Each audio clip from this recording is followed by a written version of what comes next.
ছড়িয়ে দিলাম ভালোবাসা তোমাদেরই তরে, গগন পানে মন নাচেরে হলুদের সমারোহে। সুপ্রিয় সুধী, এই মুহূর্তে আপনারা আমাকে যারা অনলাইনে দেখছেন বা শুনছেন, সবার প্রতি রইল আন্তরিক অভিনন্দন, শুভেচ্ছা ও ভালোবাসা।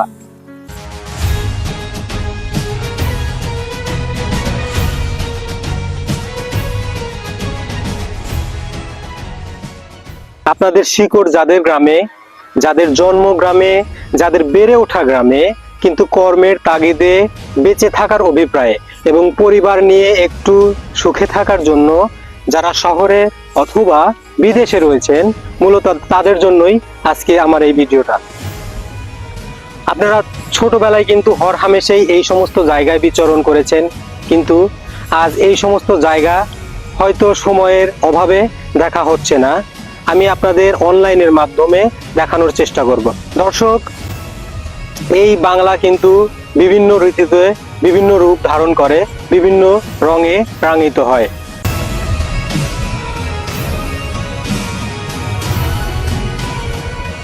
প্রতিদিন কেমন ভিড় হয়? এখানে প্রতিদিন অনেক লোকেরই সমাগম হয়। এই সরিষা ফুলের ভিউ এবং এই গ্রামের মাঝখান দিয়ে, এত সুন্দর ফাঁকা জায়গার মাঝখান দিয়ে মানুষজন ঘুরতে আসে, তাদের অনেক ভালো লাগে, অনেক দূর দূরান্ত থেকে ঘুরতে আসে।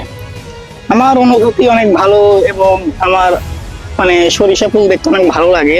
যে এখানে এসে আলহামদুলিল্লাহ অনেক ভালো লাগছে। এখানে অনেক দূর দূরান্ত থেকে অনেক মানুষ আসে, অনেক পর্যটক ঘুরে যায়। আমরাও আসি মাঝে মধ্যে, প্রত্যেক বছরই আসি। তারপরে এবারও এসেছি আজকে আমরা কয়েকজন সাথে। আলহামদুলিল্লাহ খুব ভালো লাগছে। দর্শক, আমরা সিরাজগঞ্জের এই উল্লাপাড়ার উধুনিয়া থেকে, এই কাশেমবিল থেকে আপনাদের আবারও শুভেচ্ছা জানাচ্ছি, ধন্যবাদ জানাচ্ছি। এবং এইখানে এসে পুরো বিকেলটা যদি আপনারা থাকেন, তাহলে পুরো বিকেলটা আপনাদের মধুময় হবে, এই প্রতিশ্রুতি আপনাদের আমি দিতে পারি। কাশেমবিলের যে একটা সৌন্দর্য রয়েছে, তা কিন্তু আমরা বর্ষাকালেও দেখতে পেয়েছি। পানিতে প্লাবিত হয়ে যায় এবং সেখানে একটা অন্যরকম দৃশ্য ধারণ করে। বাংলার প্রকৃতি যে কত রূপে রাঙিত হয়, সেগুলো কিন্তু আমরা বিভিন্ন ঋতুর মাধ্যমেই কিন্তু আমরা দেখতে পারি। বিশেষ করে এই কাশেমবিলটা প্রকৃতির সাজে সজ্জিত হয়। প্রজাপতি এবং মৌমাছির সাথে সর্ষে ফুলের কিন্তু দারুণ একটা মিতালি রয়েছে।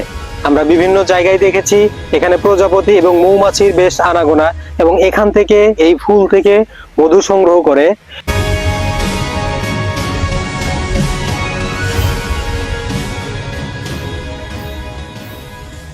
সুপ্রিয় সুধী, আমরা যদি এদিকটা দেখাই, দৃষ্টি যত দূর যাচ্ছে তত দূর কিন্তু আমরা হলুদ দেখতে পাচ্ছি, এবং এই দিগন্ত জোড়া মাঠে হলুদ সর্ষে ফুল প্রকৃতিকে এক ভিন্ন রূপে সজ্জিত করেছে।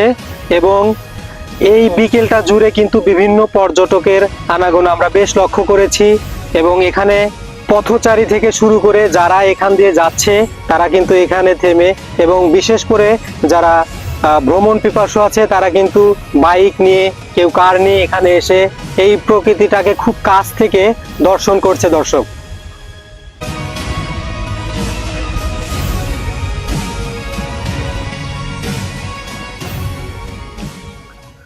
সুপ্রিয় বন্ধুরা, এই বিকেলটা আমরা ভালো মতো উপভোগ করেছি।